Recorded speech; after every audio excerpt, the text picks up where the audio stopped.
मग जर एवढ्या महागड्या डिग्र्या घेऊन जर आपल्याला जॉब मिळत नसेल, तर पुढे ह्या डिग्र्यांचं करायचं काय? किंवा घेतल्या पाहिजे का पुढच्या? डिग्रीचा आणि जॉबचा काही संबंध आहे असं मला वाटत नाही. कसा? तर पहिलं तर ते डोक्यातून काढून टाका, की डिग्रीच्या भरोश्यावर मला काम मिळेल. मार्केटमध्ये असे पण काही कोचिंग क्लासेसवाले आहेत की विद्यार्थ्यांची फसवणूक करतात. तर आता विद्यार्थ्यांनी योग्य क्लासेस कसा निवडायचा? एज्युकेशनमध्ये जर तुमच्या मुलाचं किंवा मुलीचं भविष्य आहे 25-30 वर्षांचं, मग तुम्ही करेक्ट व्यक्तीकडे का ॲडवाइस नाही. आपण जर 8-10 लाखाची डिग्री घेतो, तर क्लासेसची गरज का पडायला पाहिजे? आपल्या एज्युकेशन सिस्टममध्ये काही फॉल्ट आहे का, प्रॉब्लेम आहे काय? तुम्हाला काय जाणवतं की क्लासेस करायची गरज का पडते? सर, एज्युकेशन सिस्टीमबद्दल बोलायचं झालं ना, तर आपल्याला एक रात्र पण पुरणार नाही.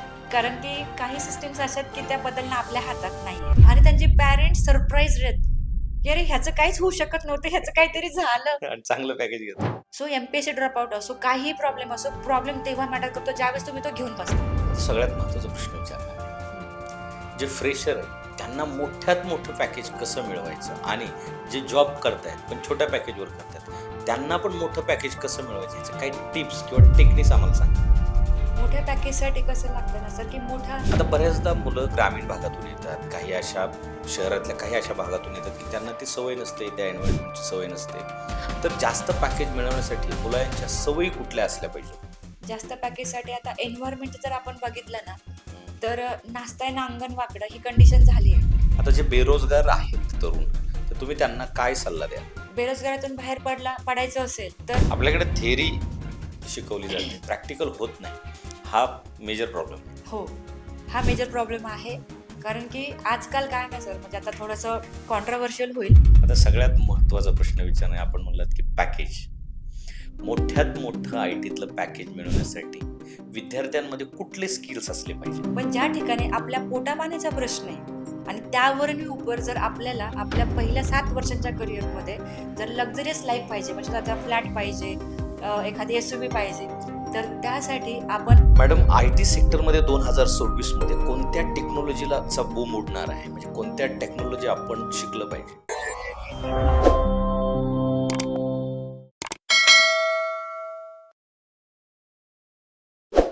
जय महाराष्ट्र मंडळी, मी पी के भांडवलकर. सत्तामंचच्या व्यासपीठावर पुन्हा एकदा तुम्हा सर्वांचं मी मनपूर्वक स्वागत करतो. तर मंडळी, आय टी मध्ये करिअर घडवायचं स्वप्न पाहणाऱ्यांसाठी आजचा पॉडकास्ट खूप खास आहे. आपल्यासोबत आहेत engineer Sarika Bhutare madam, I T engineer आणि पुणेरी पॅटर्न संस्थेच्या माध्यमातून शेकडो विद्यार्थ्यांना जॉब मिळवून देणाऱ्या ट्रेनर.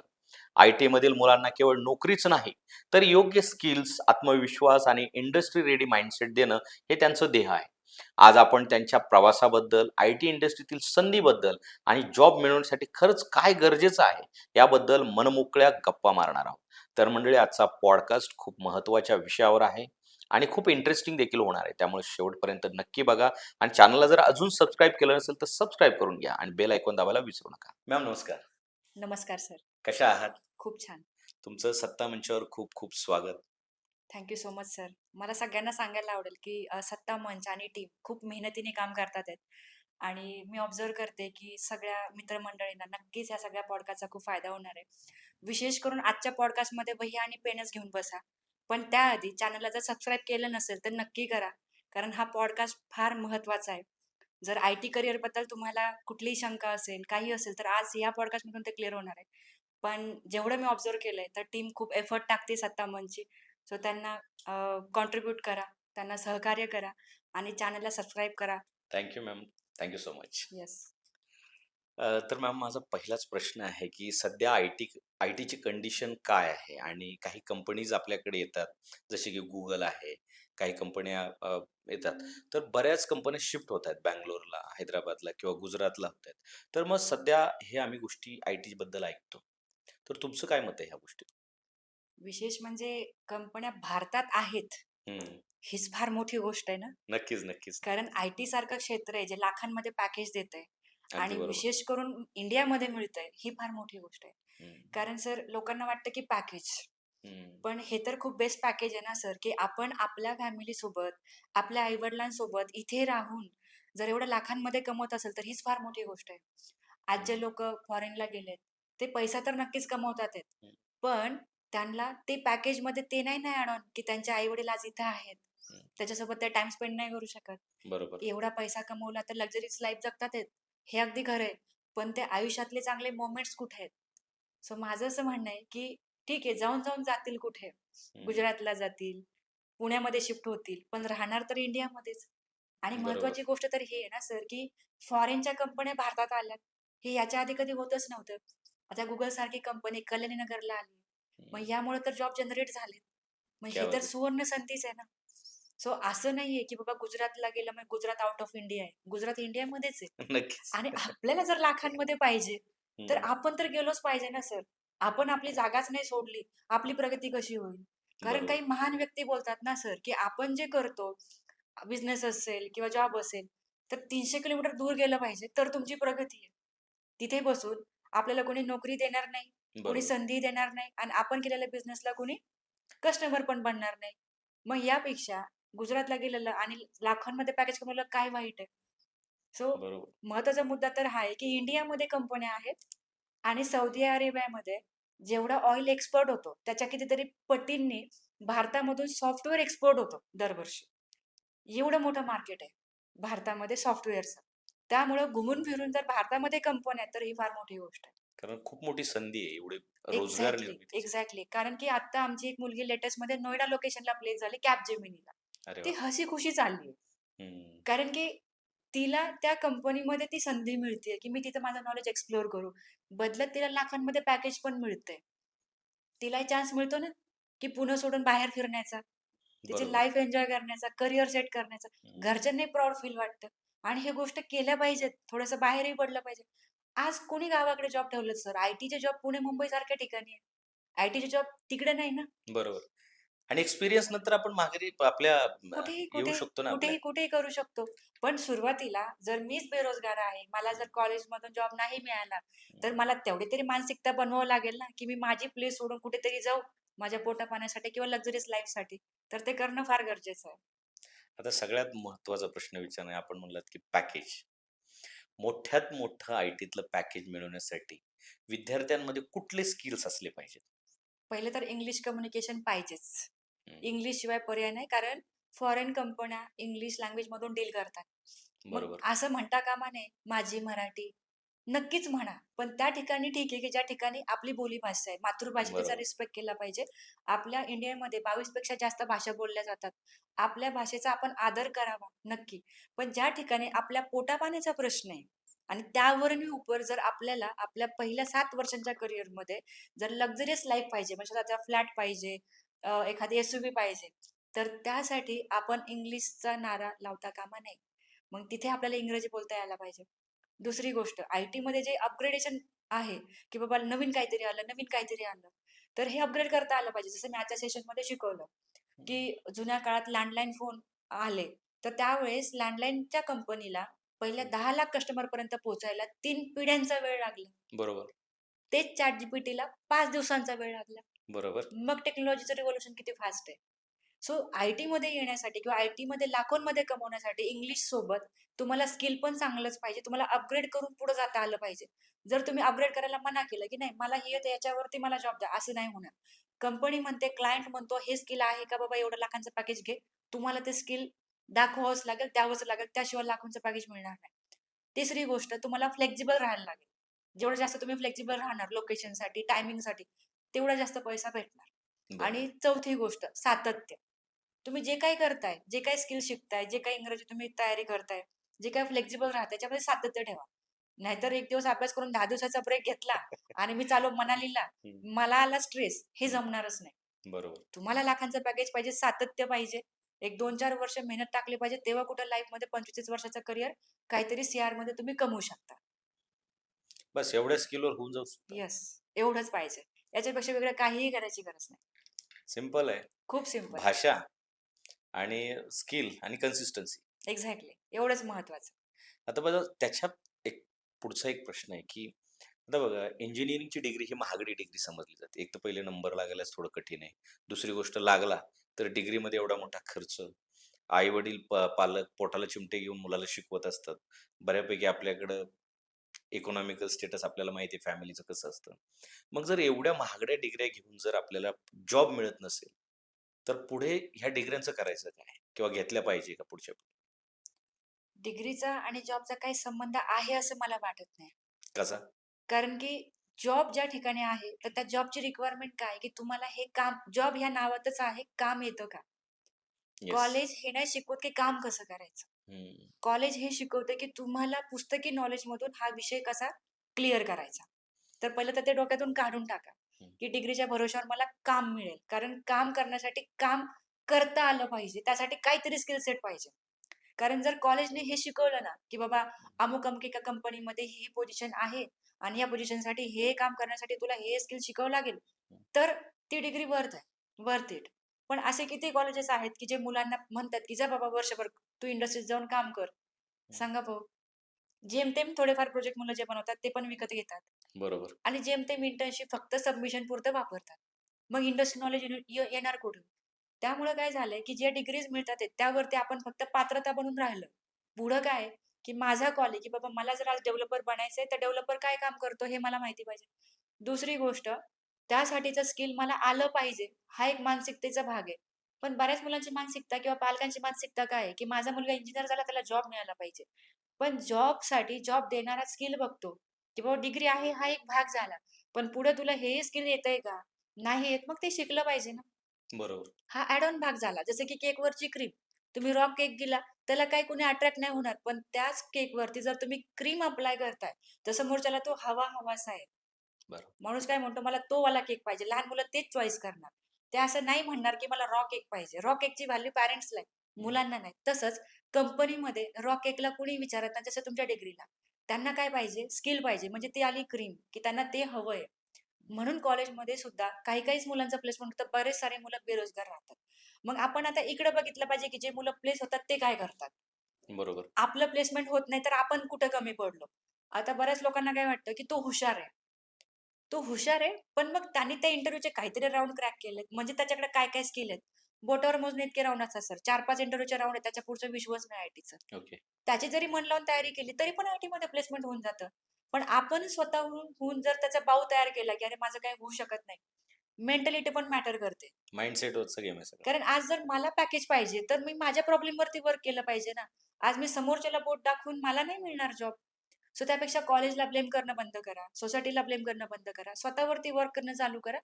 तेव्हा कुठे आपल्याला एखादा जॉब मिळत असेल किंवा एखादा इंटरव्ह्यूचा चान्स मिळत असेल, त्याच्यामध्ये आपण क्रॅक करू शकतो. पण आता उलटं झालंय. आता कसं झालंय, माझ्याकडे डिग्री मला जॉब द्या. डिग्रीला कोण विचारतं? कारण दरवर्षी लाखो इंजिनिअर बाहेर पडतात. बरोबर. जॉबही लाखो आहेत, पण आपण करेक्ट जॉबकडे पोहोचत नाही. कारण आपल्याला फक्त सॉफ्टवेअर डेव्हलपर बनायचंय. पण अरे एका कंपनीमध्ये सॉफ्टवेअर डेव्हलपरला N number of naming conventions आहेत, की डेव्हलपरमध्ये ज्युनियर इंजिनिअर येईल, सॉफ्टवेअर इंजिनिअर येईल, असोसिएट इंजिनिअर येईल, एक्झिक्युटिव्ह ट्रेनी येईल, एन नंबर ऑफ थिंग्स आहेत. तुम्हाला याचं नॉलेज कोणी दिलंय? सो हे नॉलेज घेणं पहिलं प्रायोरिटी ठेवा. दुसरं काय, की त्या जे-डीमध्ये काय-काय स्किल सेट आहेत ते मला आलं पाहिजे. ह्यासाठी हे शिकून घेणं गरजेचं आहे. खूप मुलांना असं वाटतं, की कंपनी शिकवेल ना. हं. कंपनी का शिकवेल? जर त्यांना रेडीमेड स्किल मुलं मिळतात तर. बरोबर. ज्याच्याकडे स्किल आहे त्यालाच घेतील ना. ज्याच्याकडे स्किल नाही त्यांना ते का घेतील? आज फॉर एक्झाम्पल तुम्हाला आज एडिटर हवंय. तुम्ही काय म्हणा एडिटिंग येतं का?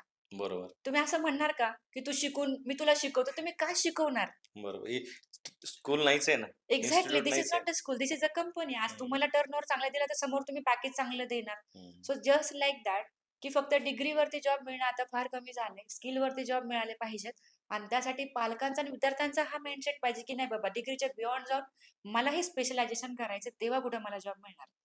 अगदी बरोबर. आता तुम्ही म्हटलात, की नुसती डिग्री असून चालत नाही. हं, तर तुम्हाला ते स्किल्स असावे लागतात. बरोबर. ते इंटरव्ह्यू क्रॅक करण्यासाठी. आता पुणेरी पॅटर्नचं नाव आम्ही पहिल्यापासून ऐकून आहे. म्हणून तुम्हाला मी इन्व्हाईट केलं, की खूप चांगलं काम करतायत. लोकांकडून ऐकले रिझल्ट चांगले आहेत. पण बऱ्यापैकी काय होतं मॅडम, की मार्केटमध्ये असे पण काही कोचिंग क्लासेसवाले आहेत, की विद्यार्थ्यांची फसवणूक करतात. तर आता विद्यार्थ्यांनी योग्य क्लासेस कसा निवडायचा? पहिलं तर आपण स्वतःकडे पाहिलं पाहिजे, हं. की मी ॲज अ स्टुडंट मी टायर 1 कॉलेजमधून शिकलोय का 2 मधून शिकलोय का 3 मधून शिकलोय, ठीक आहे. हं. जर तुम्ही टायर 3 कॉलेजमधून शिकलाय, तर पहिलं त्याच्यानंतर स्किल सेट पाहिला पाहिजे स्वतःचा, की बाबा मला इंग्रजी येतं का? हं. मला ॲप्टिट्यूड येतं का? मला 4 लोकांमध्ये बसून कॉन्फिडेंटली बोलता येतं का? जर आन्सर येस असेल, तर तुम्ही कुठलाही क्लास करा, तुम्हाला जॉब मिळणारच. हं. पण जर या गोष्टींचे आन्सर नो आहेत, तर तुम्ही अशा एखाद्या क्लासला प्रिफरन्स दिला पाहिजे, की ज्या ठिकाणी ह्या सगळ्या गोष्टींवरती ॲक्चुअली वर्क करून घेतलं जातं. कारण की बऱ्याच वेळा कसं होतं, की समोरून कमिटमेंट खूप मिळतात, की होईल, करू, करू, करू. पण ह्यामुळं काहीच नाही होत. विशेष म्हणजे जर आपलं कॉलेज टायर 3 आहे, तर आपल्याला त्याच लेव्हलच्या टीचरनी शिकवलंय. बरोबर. सो त्यामुळं आपलं जे स्किल्स डेव्हलपमेंट आहे किंवा आपली जी पर्सनॅलिटी आहे, तर ती ॲव्हरेज आहे. तर ती जर एक्स्ट्रा ऑर्डिनरी करायची, आपल्याला जर इम्प्रेसिव्ह पर्सनॅलिटी पाहिजे, की बाबा एचआरने आपल्याला 2-4 राउंडमध्ये जज करूनच घेतलं पाहिजे. तर त्यासाठी एक 4-6 महिने चांगल्या टीमच्या संपर्कात राहणं गरजेचं आहे. जे की पहिले तुमच्या माइंडसेटवरती काम करतील, त्यानंतर इंग्लिशवरती काम करतील, त्यानंतर तुम्हाला हा कॉन्फिडन्स देतील, की नाही बाबा तुझं होऊ शकतं. बरोबर. कारण की खूप मुलांनी आजपर्यंत हेच ऐकले, की बाबा तुझं काही होत नाही. तुझं काही होऊ शकत नाही. आणि त्यामुळे ते मागे आहेत. आमची टीम एकच काम करते. आम्ही शिकवतो खरं सगळं, पण आम्ही रोज एकच गोष्ट सांगतो, की तुझं होणार आणि तो मुलगा प्लेस होऊनही जातो. हं. कधी-कधी तर असं होतं, की काही मुलं मला हे बोलतात, "आमचा विश्वासच बसत नाही, की आमचं प्लेसमेंट झालंय." कारण त्यांनी सतत नकारात्मकता ऐकलेली आहे. बरोबर. तर ते सर्कल पहिलं तुम्ही साइडला करा, की हं, ज्या सर्कलमध्ये तुम्ही राहता. आपण म्हणतो ना, बेरोजगाराचं सर्कल 4 बेरोजगारच असणार. हं. सो ते कुठेतरी साइडला करा. पॉझिटिव्ह लोकांच्या संपर्कात या आणि ज्या ठिकाणी खरंच या गोष्टी ग्राउंडवरती बसून केल्या जातात ना, तिथेच तुम्ही ॲडमिशन घ्या. कारण की कमिटमेंट देताना खूप असतं, "आपका ऐसा होगा, वैसा होगा." आणि हं. महत्त्वाची गोष्ट जर वाटते की फसवणूक होऊ नये, तर तुम्ही डिमांड नका करू किंवा करून बघा, की मला 10,00,000चं पॅकेज मिळेल. तर समोरचा म्हणेल, "हो." समजून घ्या हे सगळं फेक आहे. कारण तुम्हाला तुमचे मार्क्स माहिती आहेत, की जर तुम्हाला 12वीला 54% तर तुम्हाला कसं काय एम-एन-सी जॉब देईल? बरोबर. एम-एन-सीच्या क्रायटेरिया तुम्ही बसूच शकत नाही. हं. त्यामुळे हे फिल्टर तुम्ही लावा, की जर मला समोरून हो हे उत्तर येतंय, तर हे काहीतरी पाणी मुरतंय. तर बरोबर. समोरून कोणीतरी नाही पण म्हणणारं पाहिजे सर. जे बिग ब्रँड्स बरोबर. असतात, जे चांगले ब्रँड असतात, ते नाही म्हणण्याची क्षमता ठेवतात. आम्ही सरळ सांगतो, की बाबा नाही होऊ शकत. कारण की तुझा क्रायटेरिया जो आहे तो मॅचच होऊ शकत नाही. त्या केसमध्ये तुला स्टार्टअपच मिळणार आणि स्टार्टअप मिळवण्यासाठी तुला एवढे एफर्ट्स घ्यावेच लागणार. सो माझी टीम ते समोरून सांगते, की एवढं होऊ शकतं, याच्यापुढे नाही होऊ शकत. बरोबर. जसे की डॉक्टर एखाद्या पेशंटला सांगतात, की एवढाच टाईम आहे. याच्यापुढे काही होऊ शकत नाही. पैशासाठी अजिबात काम नाही करायचं. आपल्याला काम करायचं रिझल्टसाठी. तर ते बरोबर. तेव्हा होतं ना, की ज्यावेळेस आपण ती कमिटमेंट देतो आणि ती फुलफिल करतो. सो त्यामुळे ज्यावेळेस असं होतं ना, की नाही यार खूप बिग ब्रँड आहे, खूप भारी मार्केटिंग आहे, एखादा फिल्म स्टार आहे. तर याच्यावरती बिलीव्ह न करता पहिलं हे बघा, की टीम कशी आहे, माझ्याकडून करून घेणार आहे का? दुसरी गोष्ट लोकेशन जाऊन स्वतः चेक करा. तुमच्या आई-वडिलांना, तुमच्या पालकांना, चुलत्यांना, बहीण-भावाला घेऊन जा. एखादा सेल्स पर्सन ना एकदा चुकीचं बोलेल, दोनदा, तिसऱ्यांदा नाही बोलणार.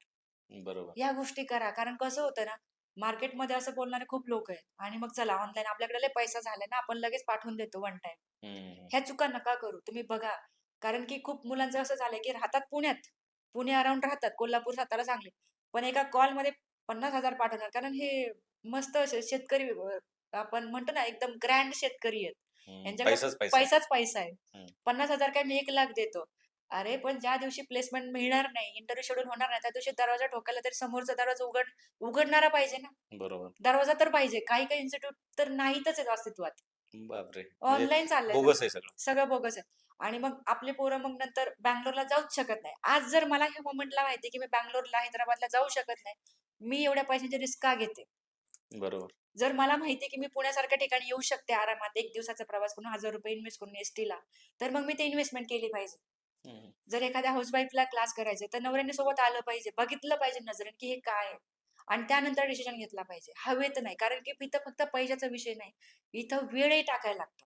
बरोबर. पैशासोबत वेळ द्यायला लागतो, अभ्यासही करायला लागतो, तेव्हा रिझल्ट आहे. कारण आम्ही भले तयारी करून घेऊ, पण इंटरव्ह्यू तुम्हालाच द्यायचा आहे ॲज अ स्टुडंट. आम्ही इंटरव्ह्यू तर नाही देऊ शकत. सो त्या केसमध्ये जर प्लेसमेंट नाही मिळत आहे, तर समोरून तुम्हाला हेल्प करायला टीम पाहिजे. बरोबर. तुम्ही गेला पाहिजे, समोर बोलला पाहिजे. त्याशिवाय काहीतरी होऊ शकतं, नाहीतर काहीच नाही होणार. सो हे सगळे संकेत आहेत, ते तुम्ही लक्षात घेतले पाहिजे. पण माझा त्याच्याही पुढचा प्रश्न आहे. आपण जर 8-10 लाखाची डिग्री घेतोय, तर क्लासेसची गरज का पडायला पाहिजे? आपल्या एज्युकेशन सिस्टममध्ये काही फॉल्ट आहे? का प्रॉब्लेम आहे? काय तुम्हाला काय जाणवतं, की क्लासेस करायची गरज का पडते? सर एज्युकेशन सिस्टमबद्दल बोलायचं झालं ना, हं. तर आपल्याला एक रात्र पण पुरणार नाही. कारण की काही सिस्टम्स अशा आहेत, की त्या बदलणं आपल्या हातात नाहीये. बरोबर. सो जे आहे ते आहे. त्याच्यात काही वावगं नाहीये. म्हणजे हं, नाही का जास्त नाही बोलू शकत. हं, पण महत्त्वाचा पार्ट काय आहे, की जर एज्युकेशन सिस्टमनी जर हेच शिकवलंय ना, की विषय कसे डील करायचे, तर बस मग आपल्याला तेवढंच येतं. हं, एज्युकेशन सिस्टमने जर हे शिकवलं ना, की काम कसं करायचं, तर कदाचित चित्र बदलेल. हं. पण ते ना तुमच्या हातात आहे ना, ते ना माझ्या हातात आहे ना पालकांच्या हातात आहे. अगदी बरोबर. सो जर आज मला माहिती आहे, की मला जॉबच करायचा आहे. पुढे 20 वर्ष, 25 वर्ष जॉब करायचा आहे. तर मग मी हे जर गोल ठेवलं, की नाही मला 25शीला माझ्या एक 5,00,000चं तरी पॅकेज पाहिजे. हं. तर त्या 5,00,000 पॅकेजसाठी मला हा स्किल सेट आला पाहिजे, एवढं मला कळालं पाहिजे. मी हे नाही म्हणू शकत, एज्युकेशन मी आज ब्लेम नाही करू शकत, की हां, नाही ठीक आहे, तुम्ही नाही नीट शिकवलं. कारण असं करून काय होणार आहे? आपल्याकडे थिअरी शिकवली जाते, प्रॅक्टिकल होत नाही. हा मेजर प्रॉब्लेम आहे. हो.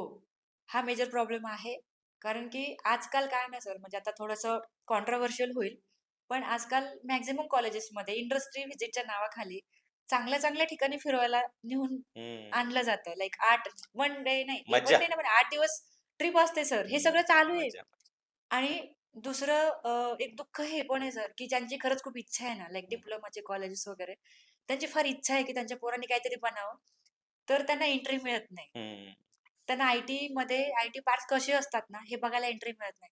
सो ही खूप मोठी तफावत आहे, की ज्यांनी बघितलं पाहिजे आय-टी पार्क काय आहे, कल्चर काय आहे, डे स्ट्रक्चर काय आहे, कसा पैसा मिळतो, काय लक्झरी आहे किंवा सोसायटीमध्ये किती बिग ब्रँड्स आहेत, गाड्या कशा भारी आहेत लोकांकडं, किती लक्झरियस लाईफ आहे, हे बघायची गरज आहे लोकांना. आज मी मगारपट्टा सिटीमध्ये मागच्या कितीतरी वर्षांपासून राहते.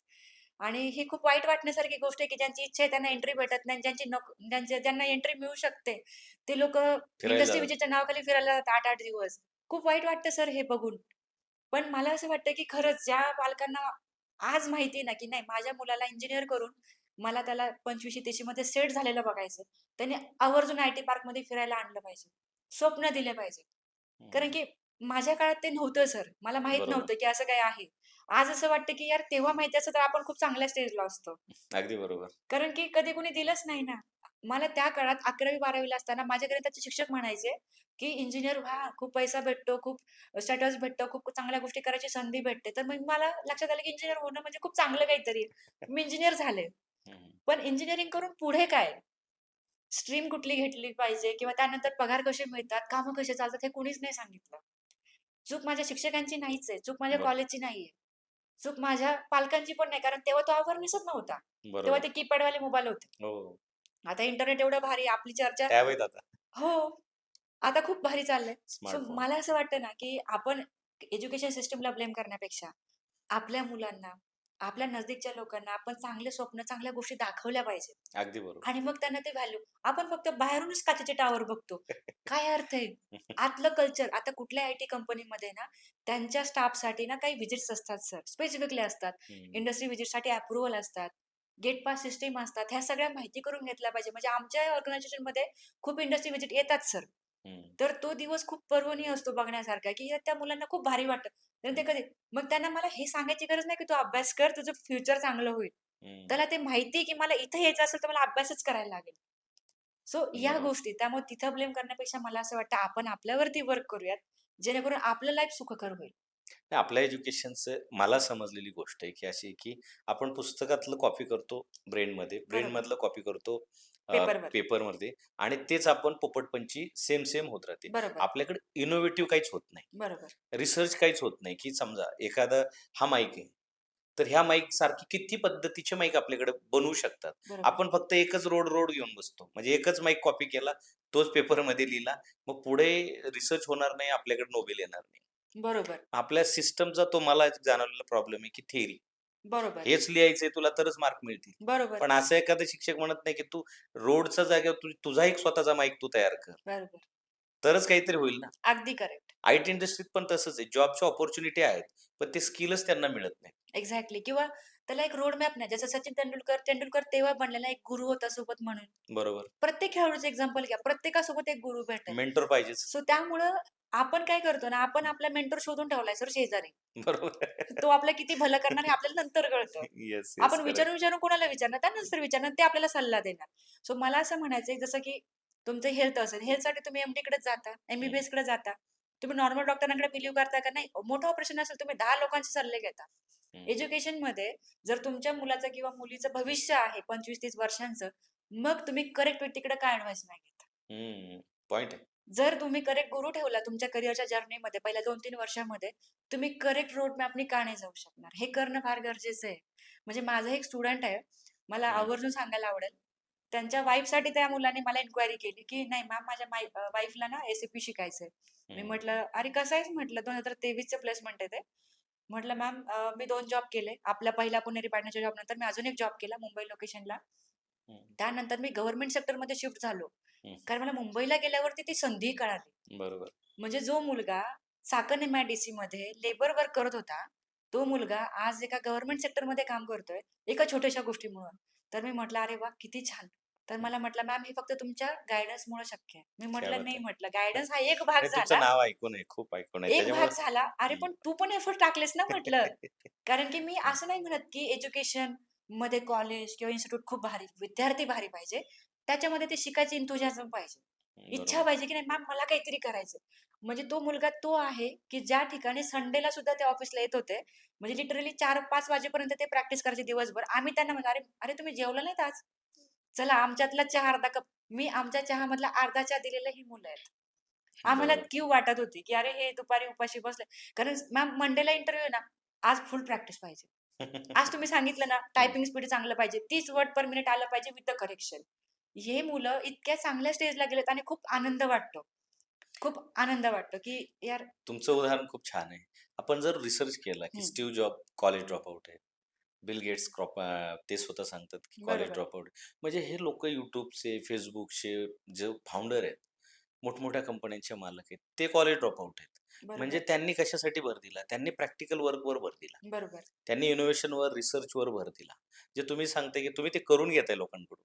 एक्झॅक्टली. आपण ना ब्रेन ओपन करतोय, की ते करू शकतात. कारण मी जसं म्हटलं ना, की आपल्या सर्कलनीच आपल्याला सांगितलंय, की तुझं काही होत नाही. तू 60% वाला आहे.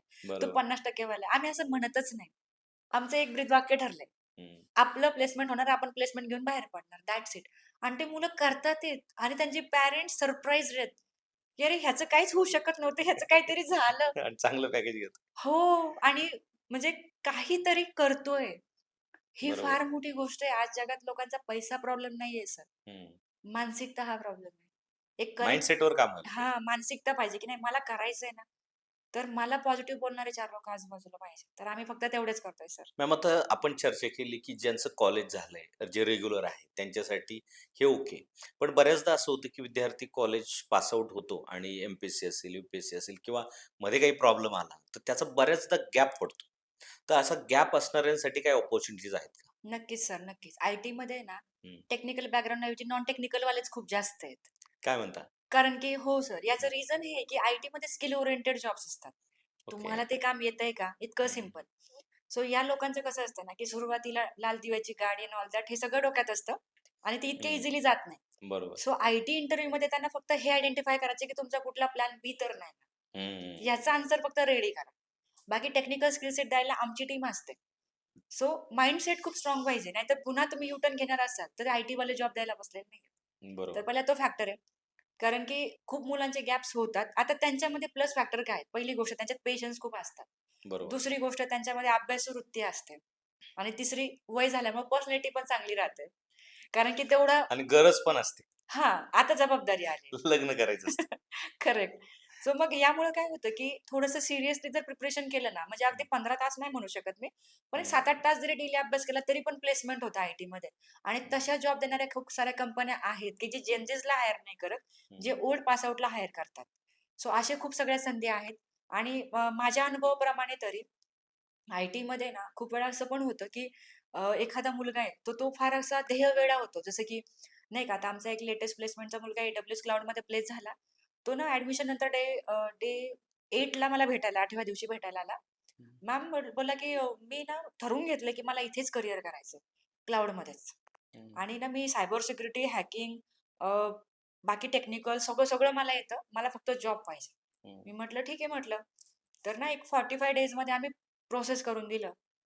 तुम्हाला आश्चर्य वाटेल सर, त्याने ना 2 तासाचा टास्क आहे ना, ज्याला 100 मार्क होते, तोही सॉल्व्ह केला. शेजाऱ्या-पाजाऱ्यांना पण हेल्प केली. हं. त्याला 100 पैकी 96 मार्क पडले. बापरे! ज्याने आधी कधीही काम नाही केलं. ते हं, पण ते नेटवर्किंग एंड ऑल दॅट.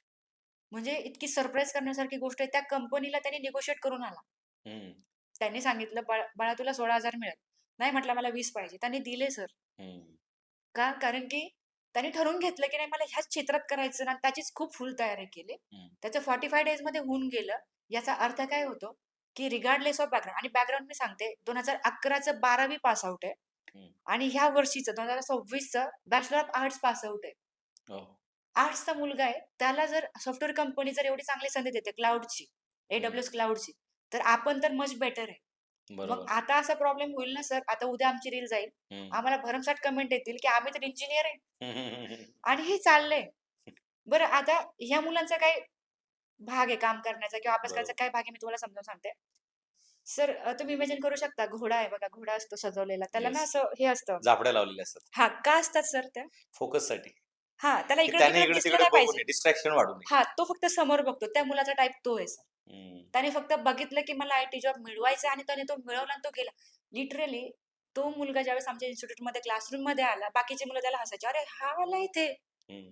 ह्याचं कसं काय होईल प्लेसमेंट?" म्हणजे टीचर पण बोललेले, की "ह्या मुलाचं कसं काय होईल?" म्हटलं, "नाही, तुम्ही फक्त ना त्याला करून घ्या त्याच्याकडून. त्याला सांगा, की एवढा अभ्यास करायचा आहे, ह्याचं हे करायचं, त्याचं ते करायचंय आणि तो करणार आणि त्याचं झालं."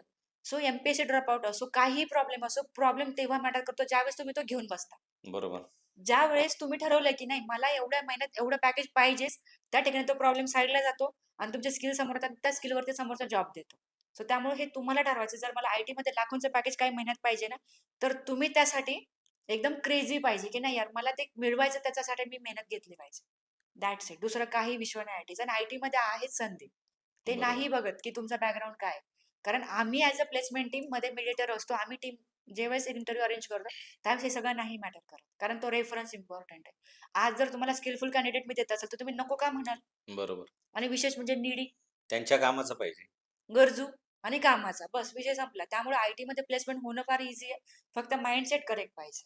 तर माझी तिसरा प्रश्न जो आहे तो असा हं, आहे, की बऱ्याचदा महिला पुण्यातल्या असतील हं, किंवा शहरातल्या असतील किंवा बाहेरून आलेल्या असतील, हं. तर लग्न झाल्यानंतर त्या शिफ्ट होतात. पण त्यांचं काही बॅकग्राऊंड आयटीचं नसतं किंवा कुठलंही नसतं आणि त्या हाउसवाईफ असतात. तर मग अशांसाठी काही अपॉर्च्युनिटीज आहेत का? किंवा त्यांना जॉब मिळवण्यासाठी कोणती स्किल्स डेव्हलप करावे लागतील? कुठल्या प्रॉब्लेमना फेस करावं लागेल? हा खूप मोठा प्रॉब्लेम आहे सर. म्हणजे हं. मोठ्या लेव्हलला डिस्कस करण्यासारखा. हं. कारण आपण भारतासारख्या देशामध्ये राहतो, जिथं आपलं एक महाराष्ट्रीयन कल्चर आहे. बरोबर. आणि हे कल्चर काय सांगतं, की तुमची family is the first priority आणि ती असलीच पाहिजे. हं. त्याच्यामध्ये काहीच दुमत नाहीये. कारण काही गोष्टी आहेत, की ज्या ठिकाणी स्त्रीलाच एक थोडंसं हे करायला लागतं, की नाही बाबा मुलं असेल किंवा जबाबदारी असेल, ह्या गोष्टी करायला लागतात आणि ते फार स्वाभाविक आहे. सो त्यामुळं तिने फार चुकीचं केलंय असं तर मुळातच नाही. हं. सो त्यामुळं ती एक प्रायोरिटी होती, त्यासाठी मी तो वेळ दिला. पण आता जर माझी जबाबदारी कंप्लीट झाली, आज माझी मुलं मोठे झालेत, तर मी कमबॅक करणं फार गरजेचं आहे. बरोबर. काही मुलींचं कसं होतं, की करतो म्हणूनच खूप वेळ जातो.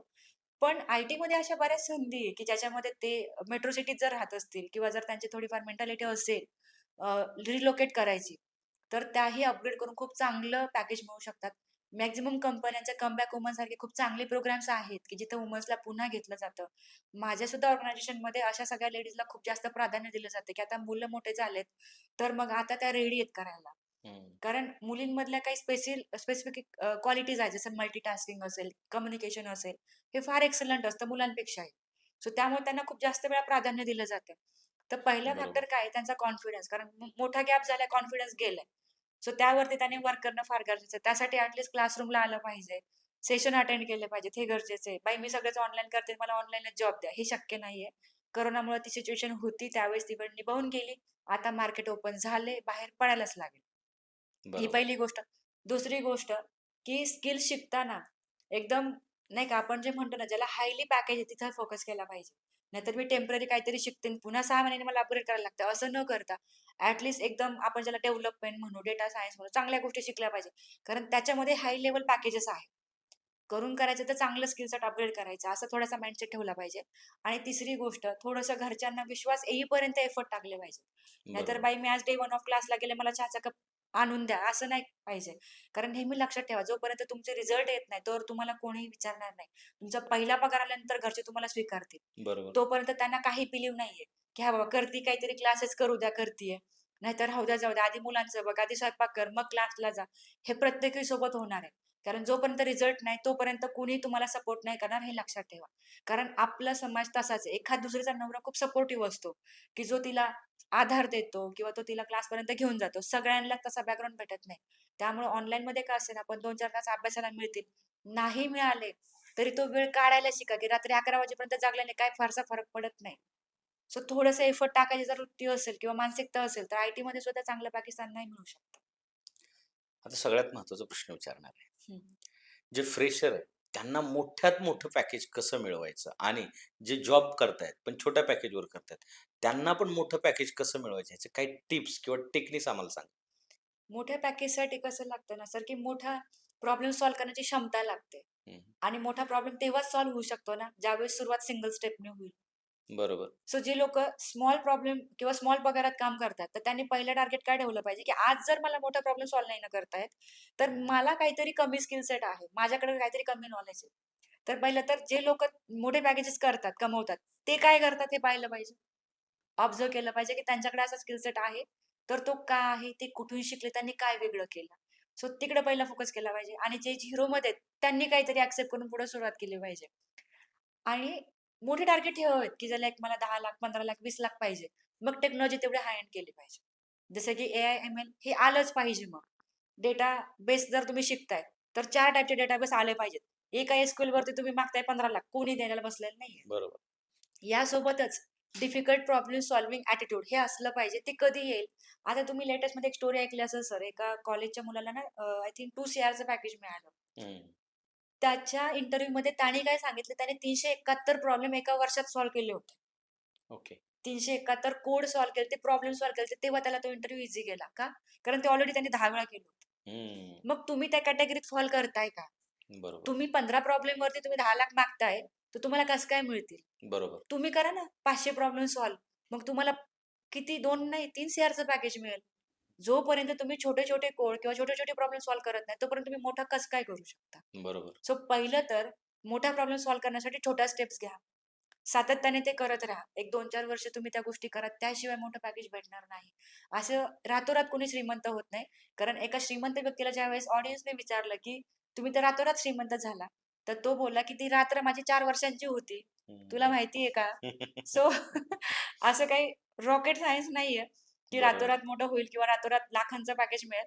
हं. त्यासाठी नंबर ऑफ प्रॉब्लेम किंवा नंबर ऑफ गोष्टींचं एफर्ट किंवा ते मॅचच व्हायला पाहिजेत. आता बऱ्याचदा कॉम्प्युटर इंजिनिअर झाल्याच्या नंतर आय-टीमध्ये लगेच दरवाजे उघडतात. पण मी बऱ्याचदा ऑब्झर्व्ह केलंय, की बी-सी-ए झालेले, एम-सी-ए झालेले किंवा हं. बी-सी-ए झालेले यांना इंटरव्ह्यू क्रॅक होत नाहीत. काय प्रॉब्लेम आहे? कसं असतं ना सर, की कॉलेज टाइप पण मॅटर करतो, की हं, आपण टायर 1, 3, 2 काय जे काही असेल, ह्या सगळ्या कॉलेज लेव्हल्समधून काय शिकतोय. मेंटॉरही मॅटर करतो सर. आपला हं, स्टाफही प्रॉपर पाहिजे. दुसरं काय डिसिप्लिन मॅटर करतं. जसं आता मी इंजिनिअरिंगला होते एम-आय-टीला. हं, so it was very strict. म्हणजे असं होतं, की 9:45 म्हणजे 9:45च.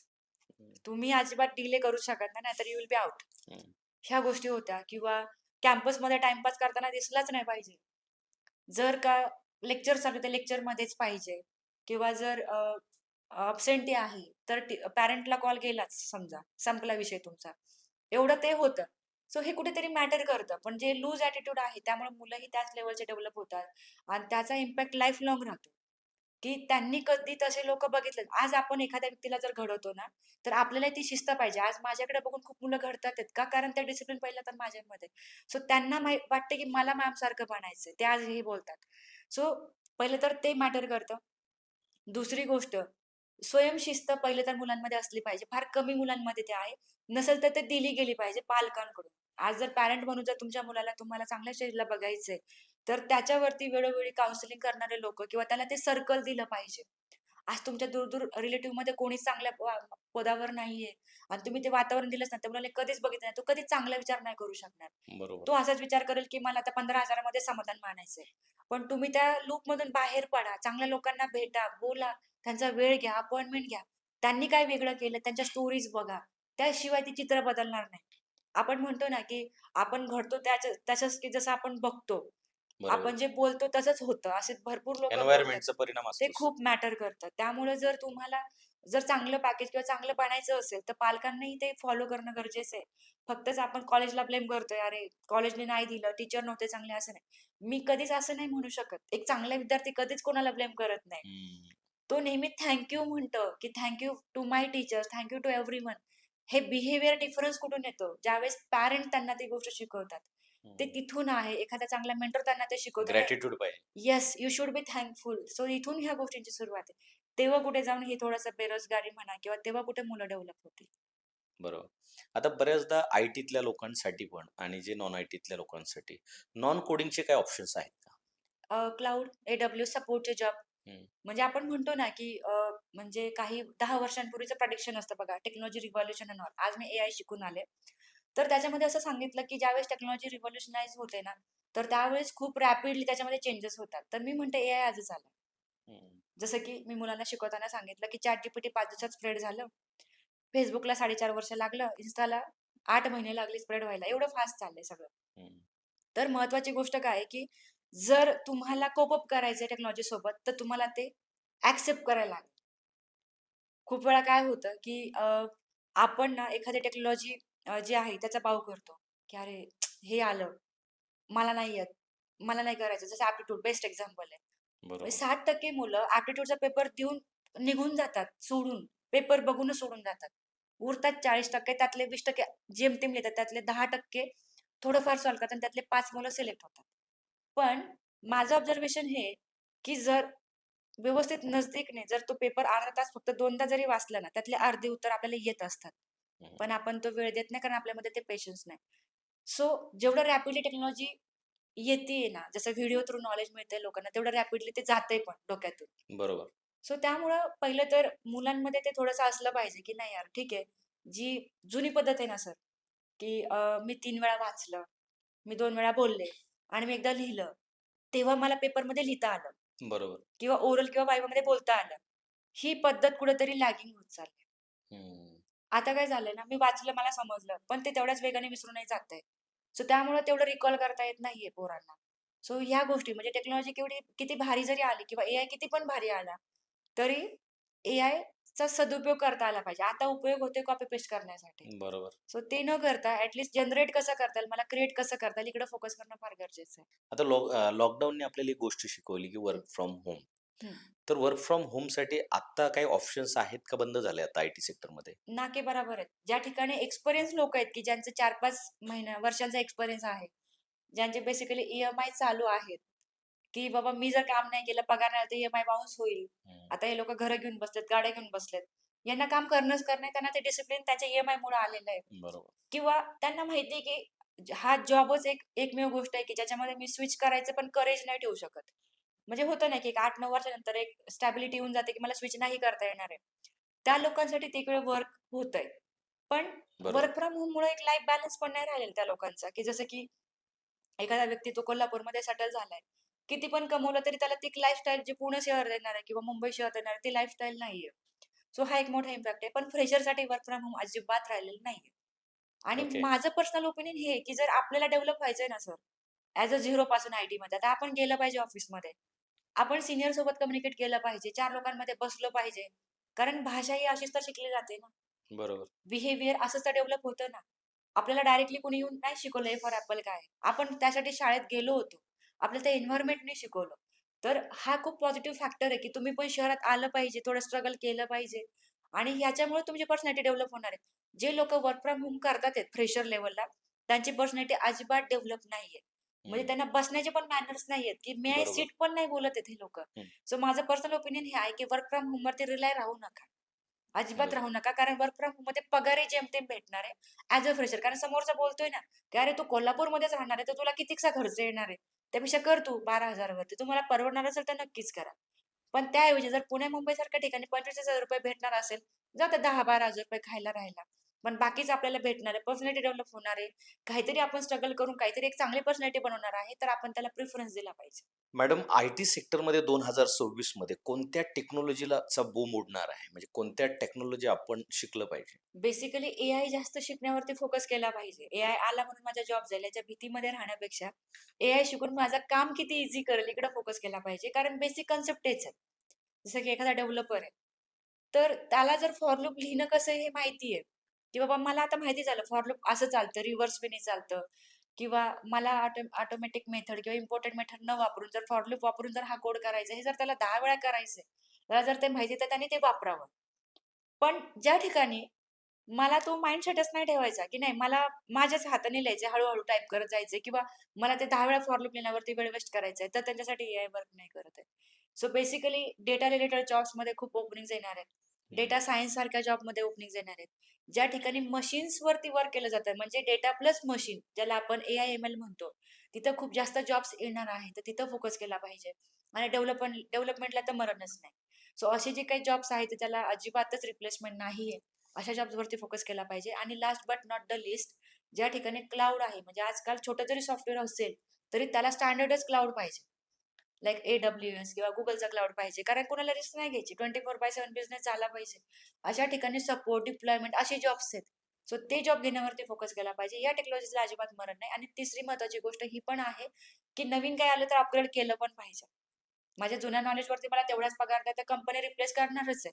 पण जर कंपनीमध्ये नवीन प्रोजेक्ट आलाय, जर त्यांनी सांगितले, की "अरे, तुला हे अपग्रेड करायला लागेल," तर ते केलंही पाहिजे. तो माइंडसेट महत्त्वाचा आहे. मॅडम, ज्यावेळेस आय-टीमध्ये इंटरव्ह्यू दिला जातो, तर कॅन्डिडेट कुठल्या चुका करतो? त्याच्यामुळे तो रिजेक्ट होण्याची मुख्य कारण आहेत. ती कारणं कोणती आहेत नेमकी? आणि त्याच्या त्या चुका कुठल्या आहेत?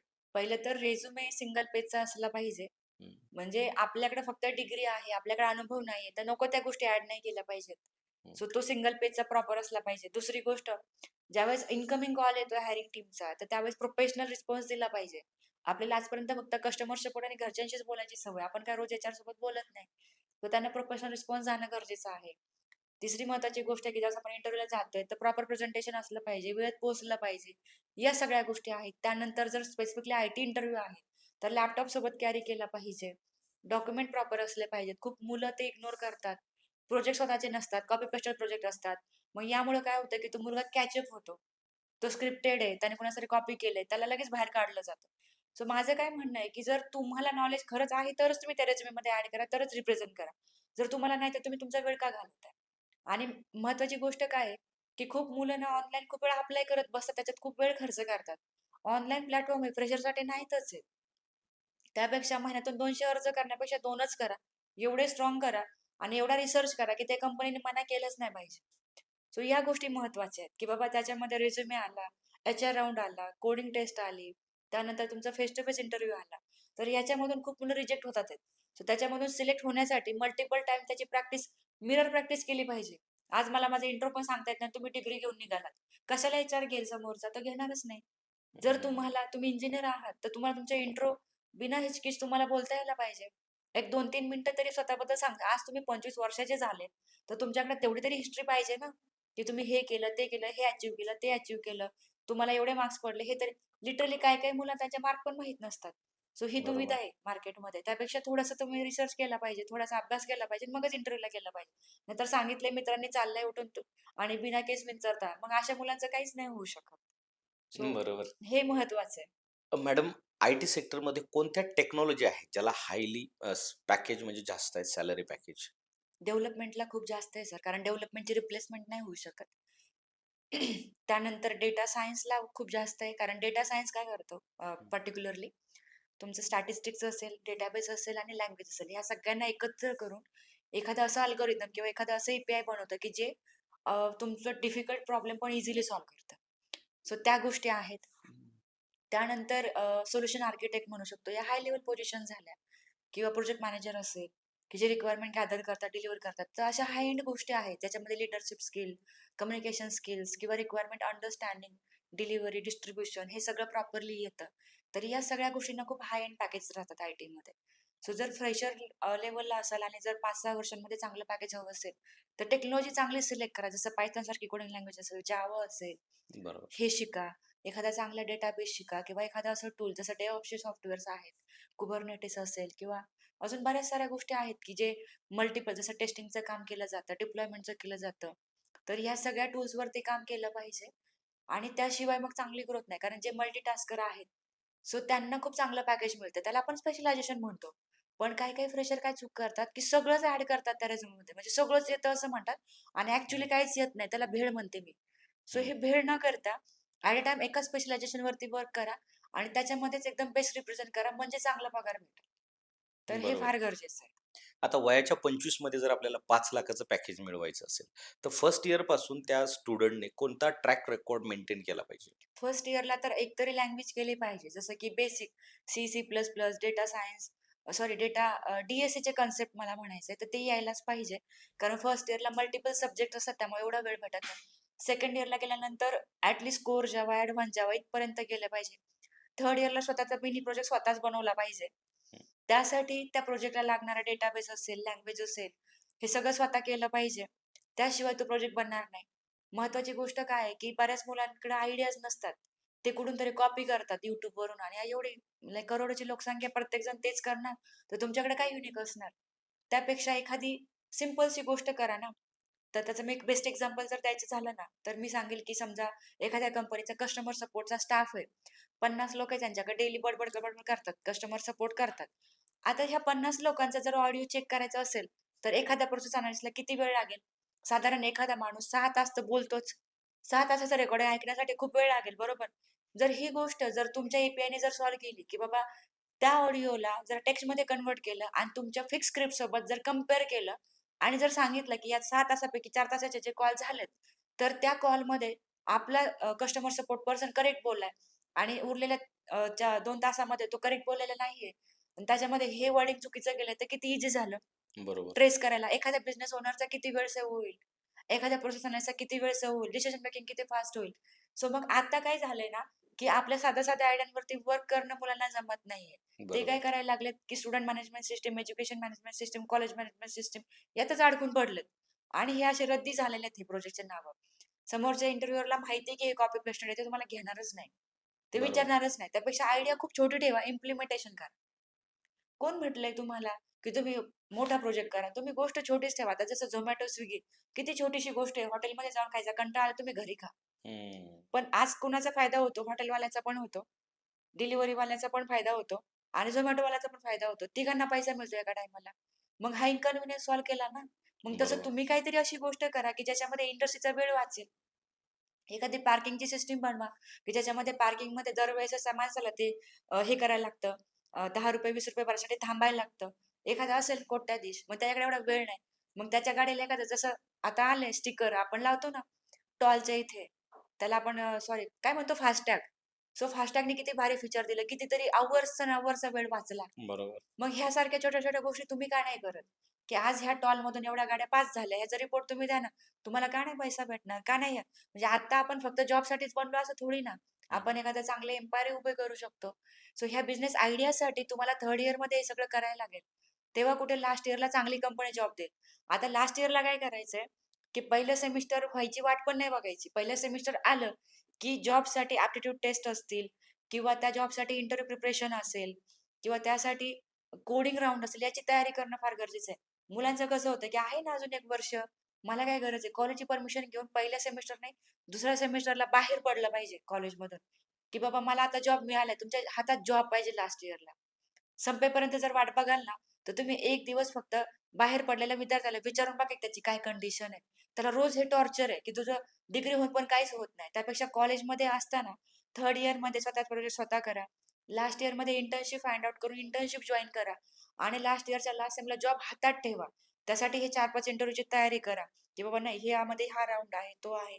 याला घाबरून न जाता त्याची पॉझिटिव्हली तयारी करा. त्यासाठी थोडासा मेंटॉर बघा तुम्ही, की तुम्हाला करेक्ट दिशेने कोण गाईड करेल. कारण की आता लोकांना असं वाटतं, की आहे ना कॉलेज करेल. अरे पण कॉलेजचा लास्ट इयरचा काय ग्राफ होता हे पण बघा ना. आता कॉलेजमध्ये आपल्या टी सरांनी किंवा आपल्या सरांनी किती कंपन्या आणल्या. त्याच्यामध्ये आपण किती ठिकाणी एलिजिबल झालो. आपल्याला जॉब मिळणार आहे का? याचा जर अंदाज तुम्हाला आत्ताच जर आलाय, तर तुम्ही वाट का बघताय? सो बरोबर. यासाठी लास्ट इयरला जॉब मिळण्यासाठी थर्ड इयरमध्ये हे सगळे लँग्वेजेस शिका. लास्ट इयरला फार तर फार फ्रेमवर्क असेल किंवा एआयचं एखादं टूल असेल हे शिका. इंग्लिशवरती वर्क करा आणि रोज मिरर प्रॅक्टिस करा. आज जर तुम्ही इंटरव्ह्यूमध्ये नाही बोलू शकलात, तर तुम्हाला कोण जॉब देणार आहे? तुमच्या जॉबसाठी तुम्हालाच तर बोलायला लागेल ना. बरोबर. ओरल वायवा सारखा फक्त 4 टेक्निकल प्रश्न विचारून जाणारे एचआर नाहीयेत. आज जर त्यांना 5,00,000चं पॅकेज द्यायचंय आणि तुम्हाला 25ला जर एवढं पॅकेज पाहिजे ना, तर तुम्हाला तेवढं कामही करता यायला पाहिजे. आज जर तुम्हाला 5,00,000 मिळणार आहेत ना, तर त्याच्या 10 पटीने जास्त ती कंपनी कमवणार आहे. पण तेवढं कमवण्यासाठी तुम्हाला तो स्किल सेट तर पाहिजे. मग बरोबर. या स्किल सेटसाठी तुमच्याकडे ते नॉलेज आधीपासूनच पाहिजे. यासाठी डे 1 पासूनच तयारीला लागा. मॅडम बऱ्याचदा काय होतं, की विद्यार्थी शार्प असतो किंवा त्याला करियर करायला वेळ लागतो. आयटी इंडस्ट्रीत जॉब मिळवायला किंवा त्याची डिग्री चालू असतानाही त्याला स्ट्रगल करावा लागतो. पण ह्या दरम्यान फॅमिलीचा सपोर्ट कसा पाहिजे किंवा पालकांचा माइंडसेट कसा पाहिजे, त्या विद्यार्थ्याला घडताना करियर होताना? विशेष करून सपोर्टिव्हच पाहिजे. कारण की आपल्याला एक सवय असते ना, की "अरे तुझं काही होत नाही. इंजिनिअरिंग एवढं केलं, एवढा खर्च केला. खर्च एज्युकेशनसाठी केलेला आहे. खर्च जॉबसाठी नाही केलेला. तर हे पण इम्पोर्टंट आहे आणि आपण सतत नाही का ब्लेम करतो. असं न करता थोडंसं सपोर्ट केला पाहिजे. कारण आता जस्ट हत्ती गेला आणि शेपूट राहिलंय आणि जर आता तुम्ही तुमच्या मुलाला घडवण्याऐवजी जर त्याला टॉर्चर करत असाल, तर त्याच्यावरती ते इम्पॅक्ट होणार आहे. तुझं काहीच होऊ शकत नाही यापेक्षा आपण काहीतरी बेटर करू. ह्या माइंडसेटनी पुढे चाललं पाहिजे. बरेचसे पालक आता अवेअर झालेले आहेत. ते त्यांच्या मुलांना घेऊन येतात इन्स्टिट्यूटला, बोलतात समोर, प्रॉब्लेम शेअर करतात. आम्ही पण मुलांसोबत बोलतो. याने खूप साऱ्या गोष्टी ईझी झाल्यात. फक्त माइंडसेट पॉझिटिव्ह पाहिजे आणि जर पॉझिटिव्ह आपण राहिलो ना, तर 4-6 महिन्यात पण चांगला आयटी जॉब मिळतो. फक्त ते टॉर्चरिंग कारण की आपल्या मुलाचा टाइप आपल्याला अंडरस्टँड झाला पाहिजे. जर त्याला शब्दाचाच मार असेल, तर शब्दच दिले पाहिजेत. त्याला बरोबर. त्याच्या बियॉन्ड नाही जाता कामा नये. आणि मी असंही ऑब्झर्व्ह केलंय, की खूप खूप सारे पालक ना, की आपण जे म्हणतो ना, ओव्हर कम्फर्ट पण दिलेला आहे त्यांनी, की मागल ते दिलेलं आहे. त्यामुळे त्या मुलाला असं वाटतच नाही, की मी लवकर जॉब मिळवू. तर थोडंसं त्याला बाउंडरीच्या बाहेर जायलाही शिकवलं पाहिजे, की "बघ बाबा, तुझ्याकडे पुढचे 6 महिने याच्यातच आपल्याला जॉब मिळवायचा आहे. याच्यापुढे बाबा माझं बजेट नाहीये तुला अफोर्ड करण्याचं. तर त्यामुळे तूही." त्या मुलालाही थोडंसं टार्गेट देणं गरजेचं आहे. आपण अगदीच फ्री ठेवलं, तर तो मुलगा पण आता कारण मुलं जेव्हा शहरात येतात ना, त्यांना बघण्यासाठी बाहेर मागं कोणी नाहीये. मग ते अभ्यास करतात का, नाही करत का, हे पण कोण त्यापेक्षा पालकांनी इन्स्टिट्यूटचा फॉलोअप घेतला पाहिजे, की बाबा आपण इथं पैसे भरलेत ना, तर मग इन्स्टिट्यूटमध्ये आपल्या मुलाचा काय परफॉर्मन्स आहे हे स्वतः बघितलं पाहिजे, आलं पाहिजे. पालकांचा टच फार महत्वाचा आहे. ज्या ठिकाणी पालक इन्व्हॉल्वड आहेत ना, त्या ठिकाणी मुलं प्लेसच झालेत. मी हेच हं. वाक्य वापरेल. सो मला असं म्हणायचं की जेवढी नीड तुम्हाला आहे, त्याच्या पुढे नीड तुमची आम्हाला आहे, ह्या जर्नीमध्ये. कारण तुमची मुलं काय करतात आहेत क्लासेसमध्ये हे बेटर वेने आम्हाला माहिती आहे. सो आम्हाला एक हेल्पिंग हँड पाहिजे पालकांच्या थ्रू, की त्यांनी आलं पाहिजे, संपर्क साधला पाहिजे आणि असं मुळातच नाहीच बोललं पाहिजे, की आय-टीचं आम्हाला काही कळत नाही. हं. म्हणून मी प्रत्येक इंटरव्ह्यू मराठीतून देते, की आपल्या मराठी माणसांना हे कळालं पाहिजे, की हे काय चाललंय. मला आय-टीचं काहीच कळत नाही, तुझं तू बघ. हे बोलणंच बंद केलं पाहिजे. मला सगळं कळतं, मी सगळ्या टचमध्ये आहे आणि आपल्याला लवकर जॉब मिळाले हा ॲटिट्यूड आणि ही मानसिकता ठेवली पाहिजे. आता बऱ्याचदा मुलं ग्रामीण भागातून येतात. काही अशा शहरातल्या काही अशा भागातून येतात, की त्यांना ती सवय नसते, त्या एन्व्हायर्नमेंटची सवय नसते. तर जास्त पॅकेज मिळवण्यासाठी मुलांच्या सवयी कुठल्या असल्या पाहिजेत? जास्त पॅकेजसाठी आता एन्व्हायर्नमेंट जर आपण बघितलं ना, हं, तर नाचताय ना अंगण वाकडं ही कंडिशन झाली आहे. हं, म्हणजे तुम्हाला हसायला येईल सर, एक मुलगा होता आमच्या क्लासमध्ये ॲडमिशन घ्यायला आलेला. खूप पॉझिटिव्ह वाटलं त्याला. पहिला तो आला, क्लास जॉइन केला, पैसे पण पे केले आणि काय रिझनमुळं क्लास त्याने ड्रॉप केला, की इथली मेस चांगली नाही. मी उलटी केली. एवढं खराब जेवण आहे. मी बापरे! माझ्या जीवनात असं कधी जेवण नाही खाल्लेलं. मी चाललो माझ्या गावाला बोरा बिस्तारा घेऊन तो गेला. हं. मला सांगा आपल्याला जर काहीतरी घडायचं असेल, तर आपण मेसही बदलू शकतो ना सर. बरोबर. किती साधी गोष्ट आहे. पण आपली ती मानसिकता जर नसेल, की बाबा मी त्याला सोल्युशन ओरिएंटेड माइंडसेट म्हणते साध्या भाषेत. जर हं, तुमचा माइंडसेटच जर पॉझिटिव्ह नसेल ना, तुम्हाला 4 चांगले मार्ग दिसणारच नाही. तुमचा माइंडसेटच जर निगेटिव्ह आहे, तर तुम्हाला निगेटिव्ह गोष्टी दिसणार. नाही मेस चांगली, पुणे चांगले शहर नाहीये. अरे पुण्याला नाही फरक पडत. हं. फरक मला पडला पाहिजे. बरोबर. मला काहीतरी बनायचंय. मग ह्या मुलांना मी एकच सांगते, की जर तुम्हाला लाखोंमध्ये कमवायचंय ना, तर तुम्हाला तुमचा माइंडसेट बदलणं गरजेचं आहे. कारण आज मला नीड आहे. मला पैशांची गरज आहे. कुणी शेजारी येऊन मला 4 पैसे देणार नाहीये. आज तुम्ही मोठे झालात, तुमचं लग्न झालं 25शी नंतर, तुमच्या मुलांचा सांभाळ तुम्हाला करायचा तुम्हाला त्यांना बेटर लाईफ द्यायचं आणि एक एक नेहमी लक्षात ठेवा सगळ्यांनीच, जोवर तुम्ही शिकत नाही, तुमची कंडिशन बदलत नाही आणि जर तुमची कंडिशन जर चांगली बदलली ना, तर तुमचे मुलंच काय, पण वयस्कर माणसंही चांगलं जीवन जगतात. बरोबर. कारण त्याचा डायरेक्ट बेनिफिट त्यांना होतो. आज तुम्ही चांगली गाडी घेतली, त्याच्यात तुमच्या घरचे बसणार आहेत. हं. तुमची मुलं बसणार आहेत. सो प्रत्येकाने हा निश ठेवला पाहिजे, हा टार्गेट ठेवला पाहिजे, की माझ्या जॉबच्या पहिल्या 5 वर्षामध्ये मी एवढी भारी गाडी घेईन, की माझ्या वाईफच्या प्रेग्नन्सीमध्ये फर्स्ट टाईम हॉस्पिटलला मी कारमधूनच जाईन. क्या बात है! माझी मुलं कारमधून शाळेत जातील. तरच ही गोष्ट बदलू शकते. तर हा माइंडसेट महत्वाचा आहे, दुसरं काहीच नाही. शेवटाकडे येऊयात. आता जे बेरोजगार आहेत तरुण, तर तुम्ही त्यांना काय सल्ला द्याल? बेरोजगारातून बाहेर पडायचं असेल, तर 4 बेरोजगार मित्रांसोबत फिरण्यापेक्षा 4 सक्सेसफुल लोकांसोबत फिरा. कदाचित ते आज टॉमणे मारतील, पण काहीतरी चांगलं सांगतील. कारण 4 बेरोजगार मित्र तोच सल्ला देणार आहेत, जे रोज ते करतात आहेत. सो त्यापेक्षा चांगल्या लोकांसोबत फिरा. चांगल्या लोकांना चांगले प्रश्न विचारा. त्यांना आवडेल आणि विशेष करून त्यांचे सल्ले पाळा. म्हणजे पुढचा चांगला सल्ला ते तुम्हाला देतील. नाहीतर काय आहे, की आपल्याला एक सवय असते ना, की ठीक आहे ना, जाऊ द्या. दुसऱ्याचं दुःख बघून अरे हां, त्याच्यापेक्षा जरा कमी दुःख आहे माझं. ह्यापेक्षा जर बेरोजगारी कमी करायची असेल, तर स्वतःवरती वर्क करायला सुरू करा, की आज जर माझ्याकडे जॉब नाही, तर माझ्याकडे काय कमी आहे? समाजाला, शिक्षण सिस्टमला किंवा इन्स्टिट्यूटला ब्लेम करण्यापेक्षा स्वतःच्या स्किलकडे अपग्रेडेशन करा. तेव्हा कुठे आपलं सिच्युएशन बदलेल आणि आपण बदलेल तर आपली फॅमिली चेंज होईल. आपलं सगळं काही चेंज होईल नाही. कारण आपल्याला बदलण्यामध्ये मागे एज्युकेशन हेच उभं आहे. म्हणजे आपण म्हणतो ना, एज्युकेशन हे वाघिणीचं दूध आहे. तर ते खरंच तसं आहे. आपण त्याचाच हेल्प घेऊन पुढे चांगल्या ठिकाणी किंवा चांगल्या प्लेसला जाऊ शकतो. सो मला असं वाटतं, की आताचं जे सवय आहे माझी किंवा माझं जे सर्कल आहे, जे 2025 मध्ये माझं होतं, ते मला बदलायला लागेल, ते मला सोडून द्यायला लागेल, तेव्हा मी 2026 मध्ये यशस्वी होऊ शकते. ग्रेट. आता मी काही रॅपिड फायर क्वेश्चन्स तुम्हाला विचारणार आहे. त्याची उत्तरं तुम्ही मला द्यायची आहेत. मॅडम, शिक्षण हे नोकरीसाठी असावं की नॉलेजसाठी? शिक्षण हे नॉलेजसाठी असावं. कारण नॉलेज असेल तर तुमच्या मागे नोकरी आपोआप येईल. ग्रेट. यश म्हणजे काय? सिंगल वर्डमध्ये सांगा. सातत्य. यश म्हणजे डेस्टिनी नाहीये. सातत्य हेच यशाचं रहस्य आहे. जॉब करायला पाहिजे की व्यवसाय? दोन्ही पण.